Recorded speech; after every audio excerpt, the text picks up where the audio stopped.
All right, all right, all right. I am very excited to be going over this book, Greenlights by Matthew McConaughey. This is his like life memoir, but also a bunch of advice given from stories from his life, mixed in with some poetry and some bumper sticker sayings. So there's like a whole lot in this book. It has spent a lot of time on the bestseller list. Kevin and I have now listened to it, I think, for the second time. And Yep. I don't think that you can find a more entertaining narrator than Matthew McConaughey himself. I think that it's a fun book to listen to, and excited to get down into some of the stories and some of the things that we liked. So, Kevin, maybe I'll just throw it over to you, and we can just go right into it. So I love this book. This is a great book. There are not a ton of biographies that I think are worth reading twice. And this is absolutely one of them. And the thing is that it reads exactly how you would assume a Matthew McConaughey book would go. It's not really that linear in time, kind of, but not really. And it kind of goes all over the place. Like you said, there's poetry, bumper stickers, which are just these sayings that he likes. He'll go off on tangents. He's extremely honest, and he's funny and interesting and charming. And frankly, I loved the book. It was exactly what I expected. One of the things that I just really, really liked is, there were a lot of themes that I really liked, but throughout the whole book, you have Matthew McConaughey thinking about, how do I become the person I want to be? How do I become a better person? And just this constant self-exploration that if you just see the rom-coms, you might not get, like, oh, this is a really introspective person. But he really is, and just a constant theme throughout of him looking at himself and being, all right, what can I do to overcome this situation to be better? It really was so inspiring in that way. The book really starts with all about family. The family he grew up in, his older brothers, his mom and dad, who have a crazy relationship. They were divorced twice and married three times. And one of the most like shocking stories, kind of at the beginning of the book, was that his dad was a huge guy, a Green Bay Packer. He was drafted by the Green Bay Packers, didn't wind up playing in the NFL, but you can kind of get the sense for how big he was, just a wild dude. Is that him and his wife like had this fight, and she like, because I guess that she wasn't very happy with how fat he was getting or something, and so he like gets home, he sits down at the plate, and he's like, more potatoes, and she's like, here you go, more potatoes, fat man, or something like that, eat your potatoes. And then he like gets up and he like starts throwing ketchup on her, and she like grabs a knife, and then suddenly they're just like making love in the kitchen, and I was like, oh my gosh, this is a lot. But I think that like this basis of this wild family is kind of what gives him his start, and then kind of the second story from his childhood, that was kind of one of these things where I was like, what in the world? It's actually about his older brother. So his dad wants all of his sons to kind of like earn the right to be an equal to him, to the dad. And so each one of them has their own little rites of passage that they go through, each one of the three brothers. But the oldest one had like the most intense, and they had this disagreement about going and stealing a pipe, because the oldest was a pipe salesman and he had just sold this account, and then the dad's like, I want to go steal this guy's pipe who you just sold to, and he's like, I do not want to do that. And then he's like, oh, you'd shoot down your old man? I'm going and stealing this pipe. He's like, absolutely. And then he's like, no, we're Too big to roll pipe with your old man. yeah. But it's like, County just sold. He's like a 22-year-old salesman. And so he's like, no, we're going to fight. And so anyway, they start this fight. And then finally, like, the dad's coming at him. The son's winning because he has a pipe and he's beating his dad with it. And he's like, don't come at me, Dad. Don't come at me, because he's holding this pipe, and the dad comes at him and he hits him in the head with the pipe. And for like 3 minutes, his dad is passed out. And then his dad like comes to, and he's like, I'm sorry, Dad. Why'd you make me do it? And then he like holds his son and like just starts crying. He's like, my boy. Like, and then from then on, he like treated him as a man. I was like, what in the actual crap? This is a wild family. But like, you can tell like Matthew McConaughey, for whatever reason, is like just in love with this family, and it instills in him this insane desire to be a father. So, it kind of starts out there. It does end, the book kind of ends with him finally becoming a father and a husband. It ends with this marriage and everything. But you just kind of see this arc of family that kind of bookends the two things, the two parts of the book. And I thought that was pretty wild. Absolutely. I was reading some of these things and I'm like, this kind of feels like hillbilly elegy a little bit. Some of this stuff going on. But I think that it was really interesting is his perspective, right? Because he never, despite all the insanity, he never rails on his family. He never, talks about how crazy they are or just like, man, I'm so glad I moved past that. But rather talks about how, at the end of the day, despite all their flaws, that family foundation, the love and support that they had for him, and was just the most important thing. He has this wonderful story. Matthew McConaughey really worked hard at school, did really well, was at the University of Texas, studying to become a lawyer. And he just at some point decides, like, I don't want to do that. I want to go to film school. And he's really worried about calling his dad and telling him that he doesn't want to be a lawyer. Feels like so many of his family's hopes and dreams are kind of resting on him, going to college and doing a bunch of stuff. His brother was very successful as a pipe salesman, but still he was just like, felt a lot of responsibility from the sacrifices his family made to send him to college. And he calls his dad and finally tells him, and his dad, I don't remember exactly what he says, but he's like, do your best. Don't slow down. Don't quit. Don't, give it your full effort. Yeah, I think he's like, well, don't half-a it, Yeah. And it's like, and he just talks about that moment of how much it meant to him that his dad would, when he was doing something he knew his dad didn't want for him, but just that support, that, okay, I support you, and how that really gave him the confidence, springboarding him to really do his best when he gets into film school. He's like, okay, I'm not just going to be happy going to film school. I'm going to be in as many gigs as possible, commercials, and all of that snowballs to the point where he appears in Dazed and Confused and all these other movies, and just really starts off his career. And that whole theme of, trying to find your own path and following it, is really constant throughout. He makes a lot of decisions in his life where they're not what everyone wants of him to do, but that's what he's going to do, and that he trusts in himself and he has that support around him to make those decisions. So a quote that he says about his family that I really liked was, to lose the power of confrontation is to lose the power of unity. And I loved that, because his family did have a lot of that confrontation, but it's also what can help them to be united. Backing it up just a little bit, before he had gone to school, one of the things he wanted to live, and that's and kind of like what you were saying, Kevin, the thing that I love about Matthew McConaughey is his desire to keep living in his own way. And it's certainly not a path that all of us should follow. This is very much his pathway. But I did appreciate his desire to live. And one of the things, like this expression that he wanted to do, was to become an exchange student right after he graduated from high school.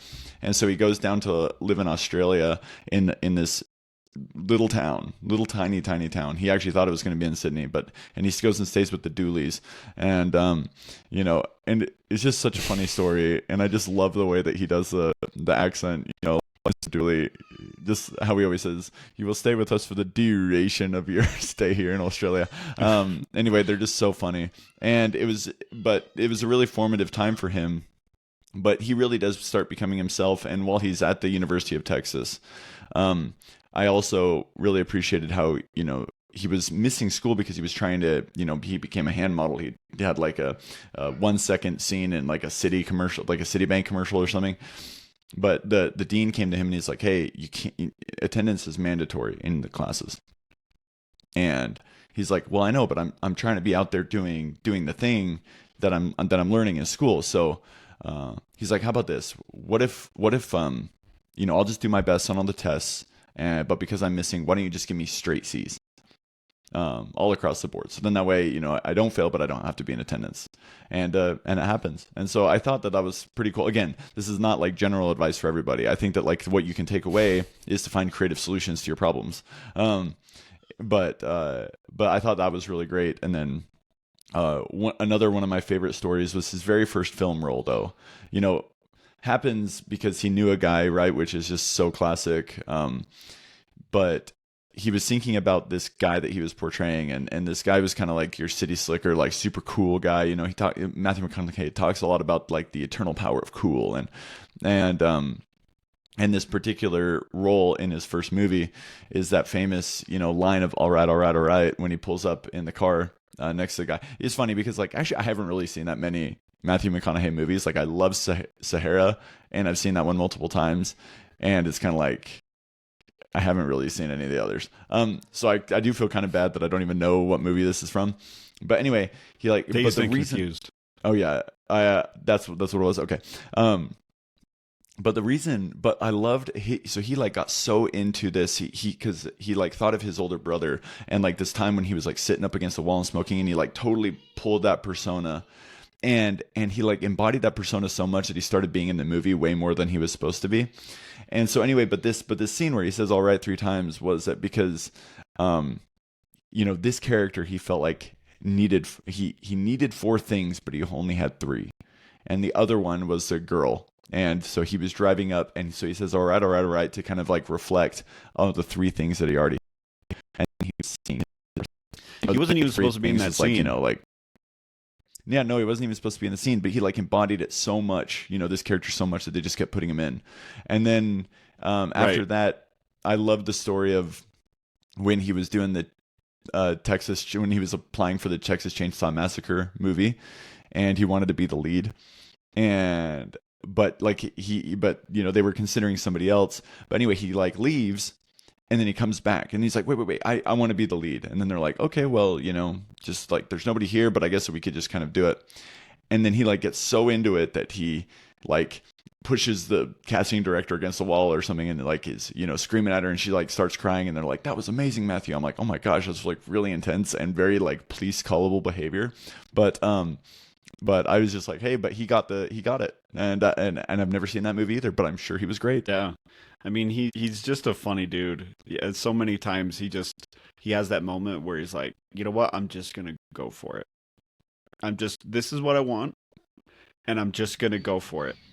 And sometimes he gets it, and sometimes he doesn't. But just that's taking responsibility for his actions, that taking responsibility for his life, and that nobody else is going to make it happen. I actually think that is a really, really powerful lesson that you can take from this book, and that I'm taking away, is that nobody's going to hand you these things.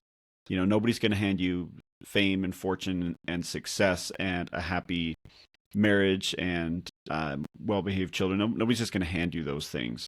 Nobody's going to hand you the satisfaction of a life well lived, and that you got to take it. And he takes a lot of risks.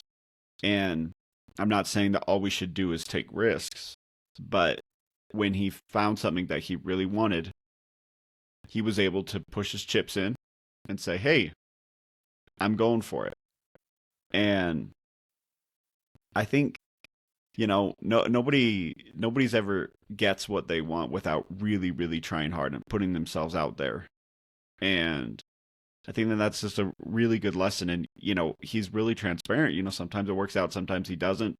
Sometimes he was happy with himself, and sometimes he wasn't. But that he was still trying and pushing himself to reach those things that he really wanted. One of my favorite things that he does is he shows up in LA, and he goes to meet with a casting director, and he says, I need something. He just kind of says like, I need.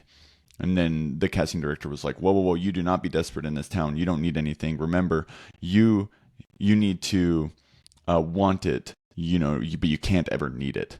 And so he like told him, he's like, you need to go away from Hollywood. You need to go away until you can just want this but not need it. And so what he decided to do was to just go to Europe. And that's something that I really appreciate about him, is he just like, he will go. He will just go and experience. And so they go and just motorbike around Europe, which is really fun, which kind of connects to then after he becomes famous, he like is struggling to find his identity, but he just goes, like he just does something, kind of like what you were saying. He just gets out there. And so he goes to like this monastery in the desert.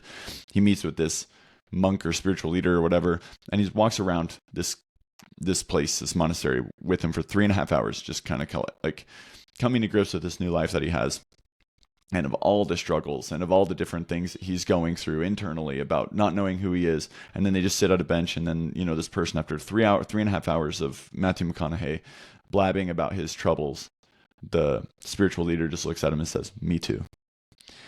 And then he just like realizes, like, that moment of, wow, we sometimes we don't need somebody to fix our problems. We just need somebody to understand. But I love that about it just has this need to live. I was laughing so hard at his prep for Reign of Fire, because he thinks about this character and he's like, what would he do? Well, he would drink tequila in the morning. He would run 5 miles barefoot, in the hot sun. He would stand and have a resting heart rate of like, I don't even know what it was, maybe like 40 or something, on a cliff. He would stand on a cliff, on a with barn. his toes hanging Maybe it was over like the cliff, a barn. or maybe it was a barn, but have a resting heart rate of 60 or below. Yeah. And he had like all of these things that this character would do, but then he wound up not really being able to accomplish any of them. He got big blisters. He could never really get to the edge of the barn. He got really sick from the tequila and whatever. But he said, well, I didn't accomplish those things. I did experience a lot of pain, and that's what my character would have gone through. And I was like, oh, that's so awesome. I love that. One of my favorite quotes is when he finally meets Camilla, the person that he's going to marry, and it talks about their first home, is that he says that no longer chasing butterflies, Camilla and I planted our garden so that they could come to us. I love that. Because like, that was pretty nice. When his mom, when Camilla's pregnant and they call her mom, and then the mom is like, no, Matthew, this is not what I imagined for you. This is all out of order. You should have gotten married and then gotten pregnant, and then like hangs up, and they're like, oh, what the heck just happened? And the mom calls back and she's like, I just want to put a whiteout over that conversation. I am very excited for you. And if you're excited, then I'm excited. And I was like, oh man, you know what? We all need those whiteout moments, and hopefully people that can accept us for those whiteout moments. Although one of Matthew McConaughey's potential names for his oldest son was Igloo. So Levi was definitely awesome, which is what they named him. But freaking Igloo was one of the options, and so I had to write it down. Yeah, you take your shot, but glad you didn't take that one. Again, as I mentioned at the very beginning, and you were just saying that idea of self-reflection and self-growth, like even the mom calling back and saying, you know what, I'm going to try again. Let's do that again. I think that's a kind of message that we need. People understanding that, hey, we can make mistakes and then we can try again. And not just having the ability to do that within ourselves, but giving the grace for others to make that. Because Matthew McConaughey could have said, no, Mom, you blew it, and, had all the righteous indignation in the world. But he didn't, and he allowed somebody else to grow. And I think that's, if we can extend ourselves that grace and that grace to others, I think we'd all be a lot happier. Maybe just to start the process of wrapping up, a few of my favorite other things is that he says that life is a verb. And, a verb is what you do, from those old commercials. And I love that. Love thinking of life as a verb. At some point, he does a lot of really amazing movies, of which one earns him I also have not seen, earns him the Academy Award. But he said at some point that his movies were essentially more interesting than his actual life. And so then he wanted to go out and keep making his life his favorite movie. I love that, that where whatever you're doing, you want to make sure that it's weird as an actor though, because you are really like you're embodying this other life. Whereas for most of us, right, like work just is a part of our life. They're not really two separate things. Well, at least they're not for me. It's kind of like I just kind of have one life, and I have different aspects of that life. Maybe for some people they have a work life and a home life. I don't really live life that way. But I think it is a little bit different for an actor, where you are actually embodying a different person, as opposed to like going to work, where we're just going to work as as us. And then another quote was, "We live longer when we are too busy living." I thought that was great. And then the final quote that I really loved, that I think, especially because the book is called Greenlights, right? Where he's just essentially saying all these different parts of his life that are green lights versus red lights. And, you just need to take advantage of the green lights and recognize them for what they are. But it says, this is a quote: "The problems we face today eventually turn into blessings in the rear view mirror of life. In time, yesterday's red lights leads us to green lights. All destruction eventually leads to construction. All death eventually leads to birth. All pain eventually leads to pleasure. In this life or the next, what goes down will come up. It's a matter of how we see the challenge in front of us and how we engage in it. Persist, pivot, or concede. It's up to us, our choice every time." And anyway, thank you, Matthew, for such a great book. Thank you for such a great memoir. We're excited for the next one.